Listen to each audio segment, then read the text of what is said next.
Hey everybody, Mather Zickel here. I just wanted to invite you to my YouTube channel called Reading Out Loud.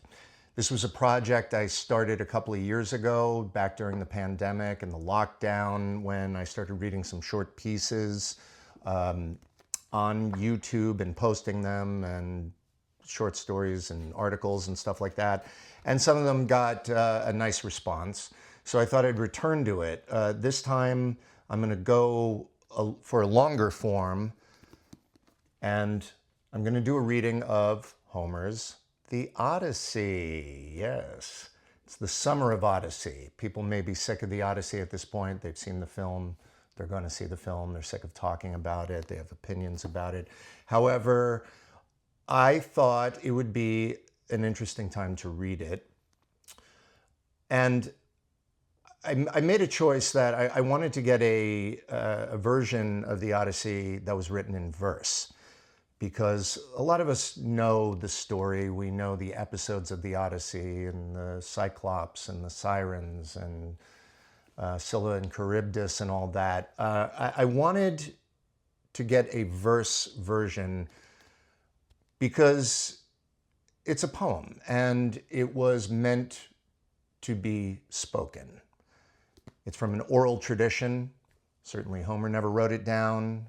He just spoke it like a bard. And I just thought it would be more interesting than just going through a prose version of the Odyssey, which most of us are familiar with. The version I chose was translated by a man named William Cullen Bryant in 1871. And I have to say, I'm really glad that I chose this version. One, it was published in 1871, and therefore it's public domain, so no one's going to sue me. But more than that, I did a little reading about Bryant, and he's a really interesting guy. He was one of the great 19th century American Romantic poets. He was considered part of a group called the Fireside Poets, which were certain poets who were read around the fireplace by the family. It was popular poetry. He then later he became editor of the New York Evening Post, which he ran for about 50 years. He was very active in progressive political causes. He was big on the labor movement and workers' rights. He was vehemently opposed to slavery. He was one of the great an abolitionist. And when Abraham Lincoln came to New York City for his 1860 presidential campaign, he spoke at Cooper Union downtown, and William Cullen Bryant introduced him. So he was really involved with the progressive movement and the Republican cause at that point in the mid-1800s. Later in his life, he returned to poetry, and after he left the paper, his wife of 45 years died, and he decided to translate the works of Homer. He started with the Iliad, which he did first, and then he moved on to the Odyssey, which he published in 2 volumes. And I think he did this partly as a way to occupy himself during this period of loss, because he had lost his wife, and I think it was just a way to deal with that suffering. And he writes a story, or he translates a story in blank verse, in iambic pentameter, which is one of the most natural and human meters. Shakespeare wrote in it, obviously. And there had been earlier versions of the Odyssey that were in verse, but they had really been done in rhyming couplets. Because those authors or those translators decided to write in rhyme, Obviously it took a lot of liberty with Homer's text, just to keep that rhyme going. So it became a kind of trap. And Bryant did not want to do that. So he wrote in blank verse, and he tried to stay with Homer's language as closely as he could. He chose Romanized names. The Odyssey, in this version, we do not talk about Odysseus, we talk about Ulysses. We are not talking about Zeus, we're talking about Jove. Athena is Minerva, or Pallas, as she's often referred to. Poseidon is Neptune. And really, he writes a very human story about a man of a certain age who is just trying to get home, which I believe he felt very close to at that point in his life. I think he had lost his home in the sense that he had lost his wife, and he was looking for a way to get home. And he writes about not only Ulysses' suffering, but the sufferings of a lot of the Greeks who came back from the Trojan War and their journeys home. And he writes with a lot of delicacy and passion about those sufferings. When we first find Ulysses in the Odyssey, he's been gone almost 20 years. His wife, Penelope, hasn't seen him in almost 20 years. His son, Telemachus, doesn't know him. And Ulysses doesn't know his son. He is stranded on an island in the Aegean. He has been taken prisoner by the sea goddess Calypso, who loves him. Basically, he's her love slave for like 7 years, which the worst way to spend 7 years, to be a sea goddess's, love slave. But when we finally find him, he is sitting on the beach and he's in tears because he misses home that much. Calypso offers him immortality, to stay with her forever and to break free of the sufferings of the mortal coil. And Odysseus refuses and begs her to let him go. The gods intervene on his behalf, and they tell Calypso to let him go and to try to make his way home. So, in essence, Ulysses gives up immortality and the life of really a demigod in order to go back to his wife and his son and his house, which has been overrun by suitors who are trying to marry his wife since he's been gone so long, and to accept the sufferings of that journey home, of which there are many, and to accept his own mortality. I find that really moving.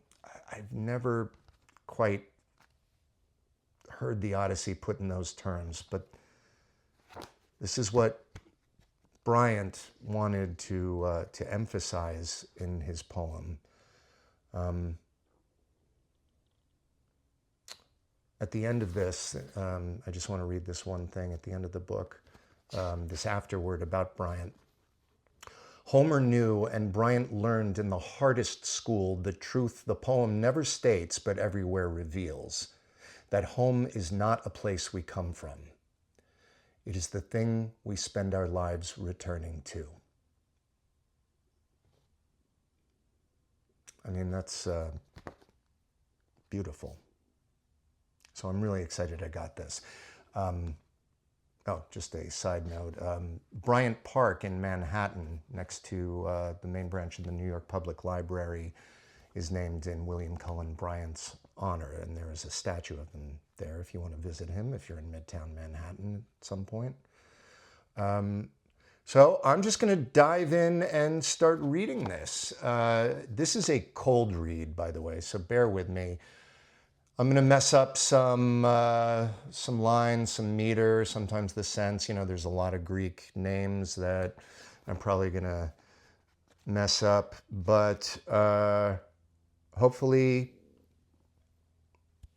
I will successfully sink into the rhythm of it and the language, and I hope that you enjoy it and you stay with me and you subscribe to the channel. Thank you. Let's begin. Book 1, Visit of Pallas to Telemachus, Pallas being Athena, wherein a council of the gods, deliberations concerning Ulysses, Mercury dispatched to Calypso to bid her send Ulysses to Ithaca, visit of Pallas in the shape of mentor to Telemachus, advising him to repair to Pylos and Sparta in quest of his father Ulysses, revels of the suitors of Penelope, Phemius the minstrel and his song of the return of the Grecians, and the suitors rebuked by Telemachus.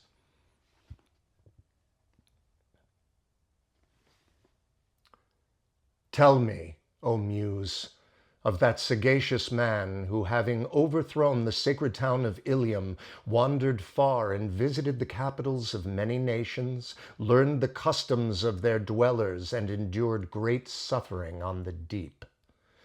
His life was oft in peril as he labored to bring back his comrades to their homes. He saved them not, though earnestly he strove. They perished all through their own folly, for they banqueted madmen upon the oxen of the sun, the all-o'erlooking sun who cut them off from their return. O goddess, virgin child of Jove, relate some part of this to me. Now all the rest, as many as escaped the cruel doom of death, were at their homes, safe from the perils of the war and sea, while him alone, who pined to see his home and wife again, Calypso, queenly nymph, great among goddesses, detained within her spacious grot, in hopes that he might yet become her husband. Even when the years brought round the time in which the gods decreed that he should reach again his dwelling place in Ithaca, though he was with his friends, his toils were not yet ended. Of the gods, all pitied him, save Neptune, Poseidon, who pursued with wrath implacable the godlike chief Ulysses even to his native land. Among the Ethiopians was the god far off, the Ethiopians most remote of men. 2 tribes there are, one dwells beneath the rising, one beneath the setting sun. He went to grace a hecatomb of beeves and lambs and sat delighted at the feast. A hecatomb, I think, is 100 cattle for a sacrifice. Well, in the palace of Olympian Jove, Zeus, the other gods assembled, and to them the father of immortals and of men was speaking. To his mind arose the thought of that Aegisthus, whom the famous son of Agamemnon, Prince Orestes, slew. Of him he thought, and thus bespake the gods, "How strange it is that mortals blame the gods and say that we inflict the ills they bear, when they, by their own folly and against the will of fate, bring sorrow on themselves. As late Aegisthus, unconstrained by fate, married the queen of Atreus' son and slew the husband just returned from war. Yet well he knew the bitter penalty, for we warned him. We sent the herald Argicide, bidding him neither slay the chief nor woo his queen, for that Orestes, when he came to manhood, might claim his heritage, and might claim his heritage, would take due vengeance for Atrides slain. So Hermes said. His prudent words moved not the purpose of Aegisthus, who now pays the forfeit of his many crimes at once."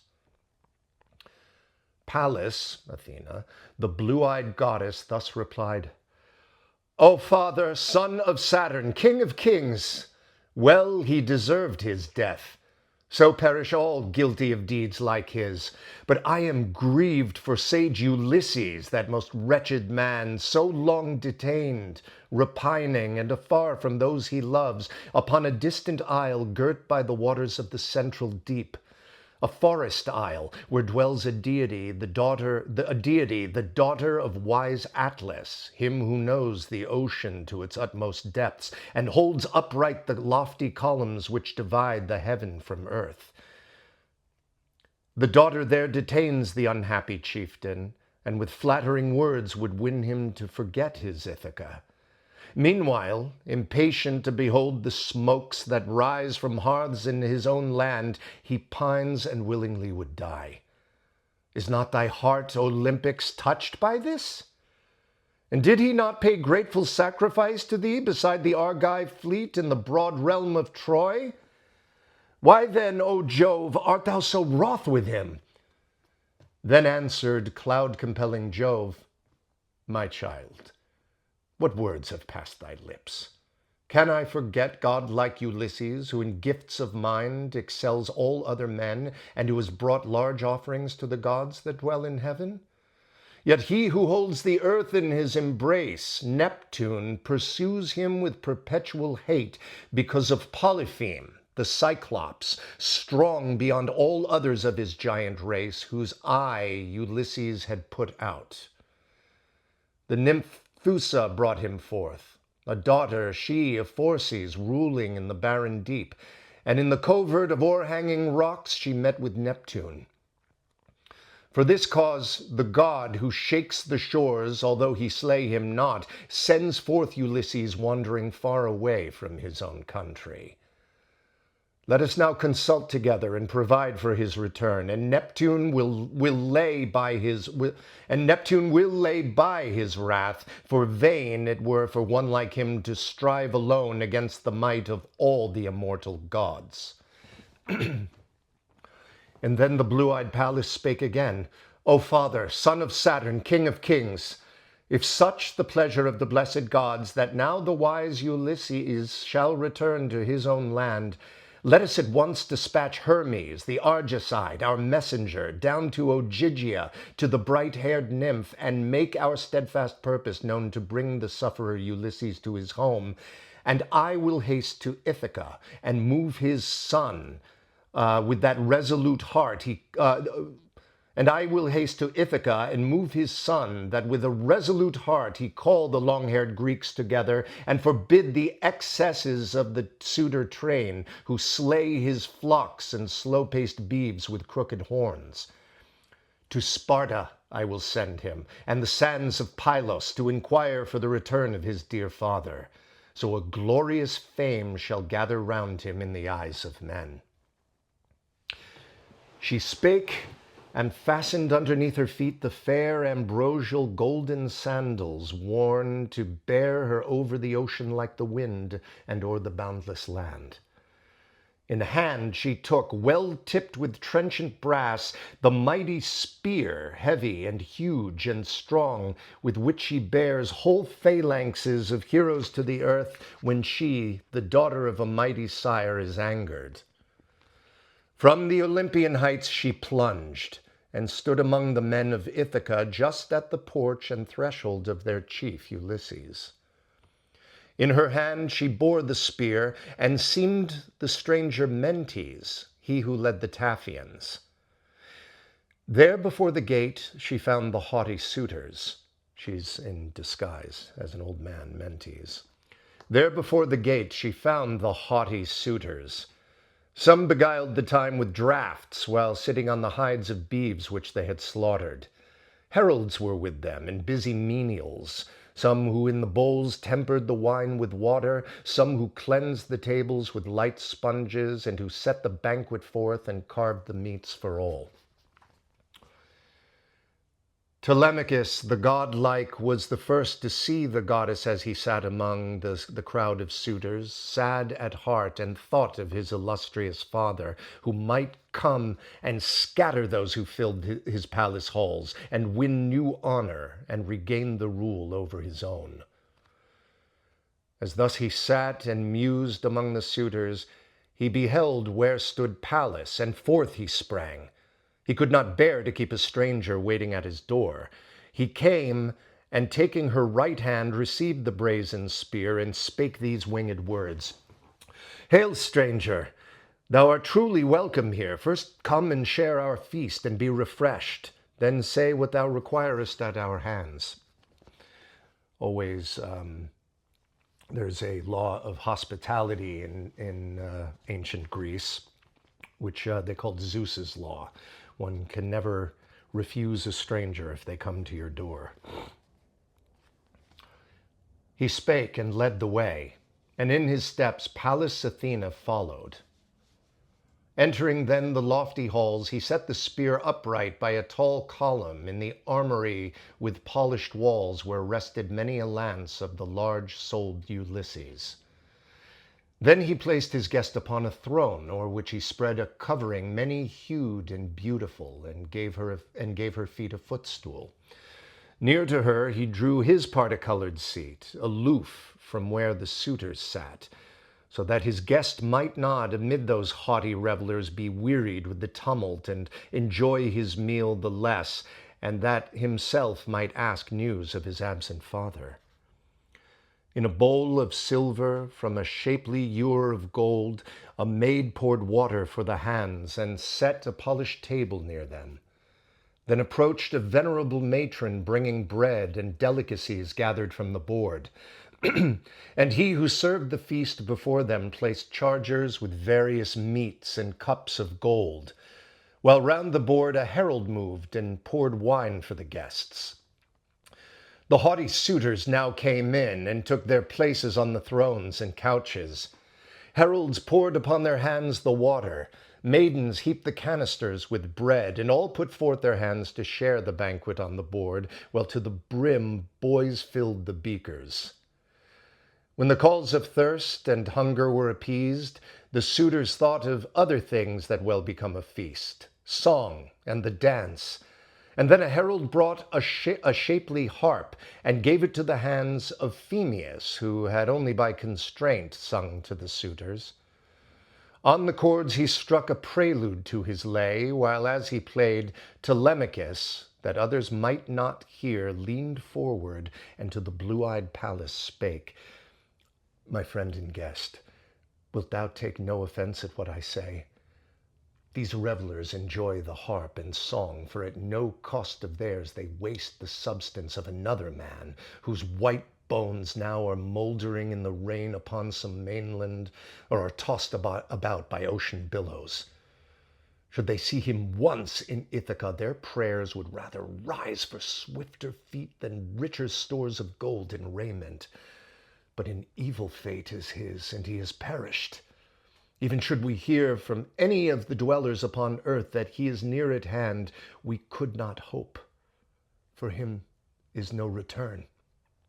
But now I pray, tell me, and frankly tell me, who thou art, and of what race of men, and where thy home, and who thy parents, how the mariners brought thee to Ithaca, and who they claimed to be, for well I deem thou couldst not come hither on foot. All this, I pray, relate truly, that I may know the whole. Art thou for the first time arrived, or hast thou been my father's guest? For many a stranger once resorted to our palace, and he knew the way to win the kind regard of men. Pallas, the blue-eyed goddess, answered thus, in her disguise as Mentes, I will tell all and truly. I am named Mentes. My father was the great in war, Anchialus. I rule a people skilled to wield the oar, the Taphians, and I come with ship and crew across the dark blue deep to Temissae, and to a race whose speech is different from my own, in quest of brass, and bringing bright steel with me. I have left moored at the field behind the town my bark, her ship. I've left moored at the field behind the town my bark within the bay of Rythrus and beneath the woods of Neus. We claim to be guests by descent, and from our father's time, as thou wilt learn if thou shouldst meet and ask Laertes, the old hero. It is said he comes no more within the city walls, but in the fields dwells sadly by himself, where an old handmaid sets upon his board his food and drink when weariness unnerves his limbs in creeping o'er the fertile soil of his rich vineyard. I am come because I heard thy father had at last returned, and now am certain that the gods delay his journey hither. For the illustrious man cannot have died, but is detained alone somewhere upon the ocean in some spot girt by the waters. There do cruel men and savage keep him, pining to depart. Now let me speak of what the gods reveal, and what I deem will surely come to pass. Although I am no seer and have no skill in omens drawn from birds, not long the chief will be in exile from his own dear land, though fettered to his place by links of steel. For he has large invention, and will plan a way for his escape. Now tell me this, and truly, tall in stature as thou art thou in fact Ulysses' son? In face and glorious eyes thou dost resemble him exceedingly, for he and I of yore were oftentimes companions ere he sailed for Ilium, whither also went the best among the Argives in their roomy ships, nor have we seen each other since that day. Telemachus the prudent spake, O guest, true answer shalt thou have. My mother says I am his son. I know not. Never man knew his own father. Would I were the son of one whose happier lot it was to meet amidst his own estates the approach of age. Would I were the son of one whose happier lot it was to meet amidst his own estates the approach of age. Now the most wretched of the sons of men is he to whom they say I owe my birth. Thus is thy question answered. Then again spake blue-eyed Pallas, of a truth the gods ordain not that thy race in years to come should be inglorious, since Penelope hath borne thee such as I behold thee now. But frankly answer me, what feast is here, and what is this assembly? What may be the occasion? Is a banquet given? Is this a wedding? A collation where the guests furnish the meats? I think it cannot be, so riotously goes the revel on throughout the palace. A well-judging man, if he should come among them, would be moved with anger at the shameful things they do. Again Telemachus the prudent spake, Since thou dost ask me, stranger, know that once rich and illustrious might this house be called, while yet the chief was here. But now the gods have grown unkind and willed it otherwise. They make his fate a mystery beyond the fate of other men. I should not grieve so deeply for his loss if he had fallen with his companions on the field of Troy, or midst his kindred when the war was o'er. Then all the Greeks had built his monument, and he had left his son a heritage of glory. Now has he become the prey of harpies, perishing ingloriously, unseen, his fate unheard of, and has left mourning and grief my portion. Not for him alone I grieve. The gods have cast on me yet other hardships. All the chiefs who rule the isles, Dulichium, Samos, and the groves that shade Zacynthus, and who bear the sway in rugged Ithaca, have come to woo my mother, and from day to day consume my substance. She rejects not utterly their hateful suit, and yet she rejects not utterly their hateful suit, and yet she cannot bear to end it by a marriage. Thus they waste my heritage, and soon will seek my life. Again in grief and anger Pallas spake, Yea, greatly dost thou need the absent chief Ulysses here, that he might lay his hands upon these shameless suitors. Were he now to come and stand before the palace gate with helm and buckler and 2 spears, as first I saw him in our house, when drinking wine and feasting, just returned from Ephyrae, where Ilus dwelt, the son of Murmerus, For thither went Ulysses in a bark to seek a deadly drug with which to taint his brazen arrows. Ilus gave it not, he feared the immortal gods. My father gave the poison, for exceedingly he loved his guest. Could now Ulysses in such a guise once meet the suitors, short would be their lives, and bitter would the marriage banquet be. Yet whether he return or not to take vengeance in his own palace on this crew of wassailers rests only with the gods. Now let me counsel thee to think betimes how thou shalt thrust them from thy palace gates. Observe me and attend to what I say. Tomorrow thou shalt call the Achaean chiefs to an assembly. Speak before them all, and be the gods thy witnesses. Command the suitors all to separate for their homes, and if thy mother's mind be bent to wed, let her return to where her father dwells, a mighty prince, and there they will appoint magnificent nuptials and an ample dower such as should honor a beloved child. And now if thou wilt heed me, I will give a counsel for thy good. Man thy best ship with 20 rowers, and go forth to seek news of thy absent father. Thou shalt hear haply of him from someone of the sons of men, or else some word of rumor sent by Jove, revealing what mankind should know. First shape thy course for Pylos, and inquire of noble Nestor. Then at Sparta ask of fair-haired Menelaus, for he came last of the male Dacians to his home. And shouldst thou learn that yet thy father lives and will return, have patience yet a year, however hard it seem. But shouldst thou find that he is now no more, return forthwith to thy own native land, and pile on high his monument, and let the funeral rites be sumptuously performed as may become the dead, and let thy mother wed again.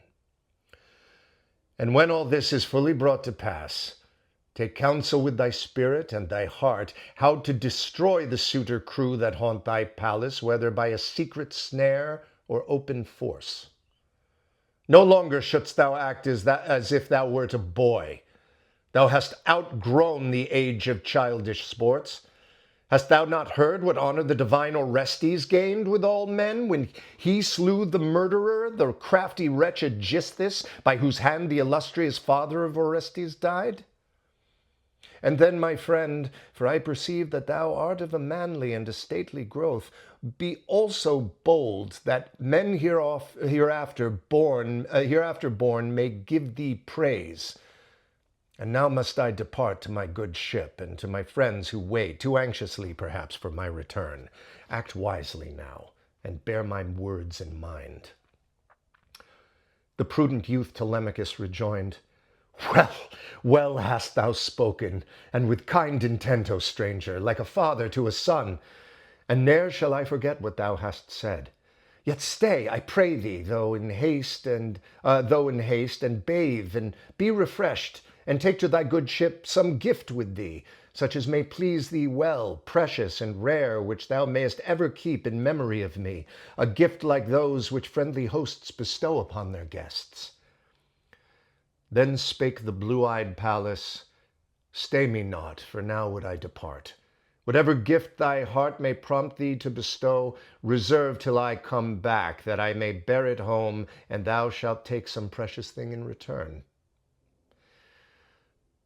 So spake the blue-eyed Pallas, and withdrew, ascending like a bird. She filled his heart with strength and courage, waking vividly his father's memory. Then the noble youth went forth among the suitors. Silent all they sat, and listened to the illustrious bard, who sang of the calamitous return of the Greek host from Troy at the command of Pallas. From her chamber o'er the hall, the daughter of Icarius, the sage queen Penelope, had heard the heavenly strain, and knew its theme. Down by the lofty stairs she came, but not alone. There followed her 2 maidens. When the glorious lady reached the threshold of the strong-built hall where sat the suitors, holding up a delicate veil before her face, and with a gush of tears the queen bespake the sacred minstrel thus: Phemius, thou knowest many a pleasing theme, the deeds of gods and heroes, such as bards are wont to celebrate. Take then thy place and sing of one of these, and let the guests in silence drink the wine. But cease this strain. It is too sad. It cuts me to the heart and wakes a sorrow without bounds. Such grief I bear for him, my lord, of whom I think continually, whose glory is abroad through Hellas and through Argos everywhere. And then Telemachus, the prudent, spake, Why, O my mother, canst thou not endure that thus the well-graced poet should delight his hearers with a theme to which his mind is inly moved? The bards deserve no blame. Jove is the cause, for he at will inspires the lay that each must sing. Reprove not then the minstrel who relates the unhappy fate of the Greek warriors. All men most applaud the song that has the newest theme, and thou strengthen thy heart to hear it. Keep in mind that not alone Ulysses is cut off from his return, but that with him at Troy have many others perished. Now withdrawn to thy chamber, ply thy household tasks, the loom, the spindle, bid thy maidens speed their work. To say what words beseem a feast belongs to man, and most to me, for here within these walls the authority is mine. Look at sassy Big Pants. Oh. The matron, wondering at his words, withdrew to her own place, but in her heart laid up her son's wise sayings. When she now had reached with her attendant maids the upper rooms, she mourned Ulysses, her beloved spouse, and wept till blue-eyed Pallas closed her lids in gentle slumbers. Noisily, meanwhile, the suitors revelled in the shadowy halls. And thus Telemachus the prudent spake, Ye suitors of my mother, insolent and overbearing, cheerful be our feast, not riotous. It would become us well to listen to the lay of such a bard, so like the gods in voice. I bid you all meet in full council with the morrow morn, that I may give you warning to depart from out my palace and seek your feasts elsewhere at your own charge, haply to hold your daily banquets at each other's homes. But if it seem to you the better way to plunder one man's goods, go on to waste my substance. I will call the immortal gods to aid me, and if Jupiter allow fit retribution for your deeds, ye die within this very palace unavenged. Damn, Telemachus feeling his oats. He spake, and the suitors bit their close-pressed lips, astonished at the youth's courageous words. And thus Antinous, Eupeithes' son, made answer, Most assuredly the gods, Telemachus, have taught thee how to frame grand sentences and gallantly harangue.